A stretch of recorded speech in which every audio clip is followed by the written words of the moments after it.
लक्षवेधी क्रमांक 8 राजन नाईक. अध्यक्ष महोदय, लक्षवेधी क्रमांक 8. अध्यक्ष महोदय वितरित केल्याप्रमाणे. अध्यक्ष महोदय, स्पेसिफिक प्रश्न सन विचारा. 2006-2009 या 3 वर्षाच्या कालखंडामध्ये तत्कालीन नालासोपारा नगरपालिकेच्या हद्दीतील मौजे आचोळे येथील एसटीपी आणि डम्पिंग ग्राउंडसाठी आरक्षित असलेल्या खासगी जागेवर विकासकाने अनुकृत इमारती उभ्या करण्याचे काम केले.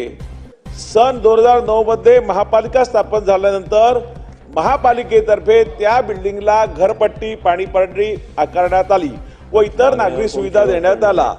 अध्यक्ष महोदय, येथील नागरिकांनी आपल्या कष्टाचे, मेहनतीचे पैसे लावून तेथे घर घेतले आणि ते सुखात राहत होते. अध्यक्ष महोदय, परंतु 2022 मध्ये त्या जागा मालकाने आपल्या प्रतिनिधीतर्फे न्यायालयात धाव घेऊन माझ्या जागेवर अधिकृत बांधकाम झाल्याचे सांगितले. न्यायालयाने ह्या इमारती आरक्षित जागेवर अनधिकृतरित्या उभारल्या गेल्यामुळे तोडण्याचे आदेश दिले. या आदेशाचे पालन करत महापालिकेने इमारतीवर तोडक कारवाई केली. अध्यक्ष महोदय, राजन नाईक, प्रश्न विचारा. तुमचा प्रश्न साहेब सुटेल. प्रश्न माहिती देऊ स्पेसिफिक प्रश्न नका. आहे. प्रश्न या विचारा. आदेशात रहिवासी सर्वोच्च न्यायालयात गेले. सर्वोच्च न्यायालयाने तो आदेश कायम ठेवत त्यांचे पुनर्वसन करता येईल का याची शक्यता ही तपासून पाहण्याचे सांगितले. माझा स्पेसिफिक प्रश्न अध्यक्ष महोदय असा आहे की येथील लोकांचे पुनर्वसन केले पाहिजे. 2 वर्षापूर्वी म्हणजे 2 दिवसापूर्वी कल्याण डोंबिवलीमध्ये जसा कल्याणी डोंबिवलीमध्ये जी 65 बिल्डिंग होत्या त्या संदर्भात तो निर्णय झाला. त्या संदर्भात 3 निर्णय झाले. एक, तिथे जर अनधिकृत इमारती असतील त्या अधिकृत कशा प्रकारे केल्या जातील ह्याविषयी चर्चा झाली.